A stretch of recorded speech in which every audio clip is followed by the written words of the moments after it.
నమస్కారం. వనవానికి స్వాగతం. ఈరోజు వార్తలలోని ముఖ్యాంశాలు. ఆదివాసీల హక్కుల సాధన కోసం ఐక్యంగా పోరాడాలని ఆదివాసీ జాయింట్ యాక్షన్ కమిటీ జేఏసీ పిలుపునిచ్చింది.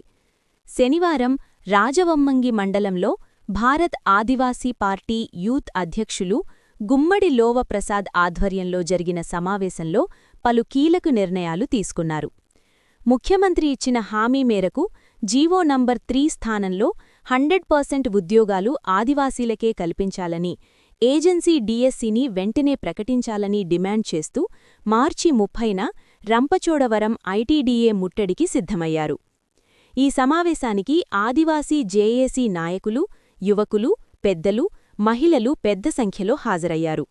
ఈ సందర్భంగా నాయకులు మాట్లాడుతూ ప్రభుత్వం ఆదివాసీల సమస్యల పట్ల నిర్లక్ష్యంగా వ్యవహరిస్తోందని ఆవేదన వ్యక్తం చేశారు.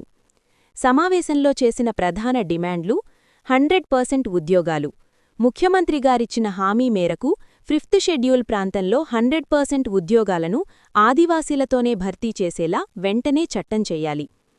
ఏజెన్సీ డీఎస్సీ, గిరిజన యువత ఎంతో కాలంగా ఎదురుచూస్తున్న ఏజెన్సీ డీఎస్సీని తక్షణమే ప్రకటించాలి. అటవీ హక్కుల పట్టాలు, 2006 అటవీ హక్కుల చట్టానికి ముందు నుండి సాగు చేసుకుంటున్న గిరిజనులందరికీ బేషరతుగా ఆర్ఓఎఫ్ఆర్ పట్టాలు మంజూరు చేయాలి.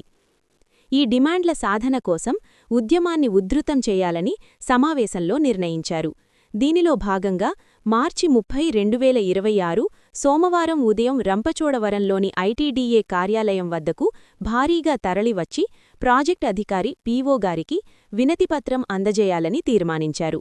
ప్రభుత్వం తమ డిమాండ్లను నెరవేర్చని పక్షంలో ఆదివాసీ సమాజం పెద్ద ఎత్తున పోరాటానికి దిగుతుందని నాయకులు హెచ్చరించారు. ఈ కార్యక్రమంలో ఆదివాసీ నాయకులు వంతు బాలకృష్ణ, జేఏసీ సభ్యులు పోతుబండి రాజ్కుమార్, తమాడ నూకరాజు, దాట్యం శ్రీను, తీగల ప్రసాద్ తదితరులు పాల్గొన్నారు. ఆదివాసీ ప్రజా సంఘాలు, యువత, పెద్దలు అందరూ 30వ తేదీన రంపచోడవరం తరలివచ్చి అధికారులను ప్రశ్నించి మన హక్కులను సాధించుకుందామని వారు పిలుపునిచ్చారు. సమావేశం జై ఆదివాసీ నినాదాలతో మార్మోగింది.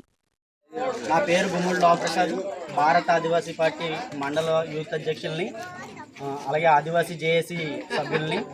మా ప్రధానమైన డిమాండ్ ఏంటంటే ఈరోజు 28/3/26 తారీఖున మా గ్రామంలో సమావేశం అయ్యడం జరిగింది.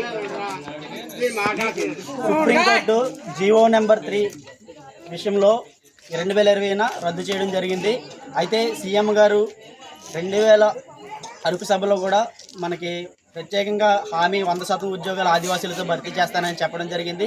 అయితే 5వ షెడ్యూల్ ప్రాంతంలో 100% ఉద్యోగాలు నియామక చట్టం చేయమని, అలాగే ఈ ప్రాంతంలో నెక్స్ట్ జరగబోయే డిఎస్సీలో స్పెషల్ డిఎస్సీ ప్రకటించాలని, అలాగే ఆర్ఓఎఫ్ఆర్ పట్టాలు ఈ కొండపోటు భూములు 2006కు ముందుగానే ఇక్కడ అనేక గిరిజనులు అనేక మంది ఇక్కడ నరుక్కున్నప్పటికీ పట్టాలు ఇవ్వలేని పరిస్థితి.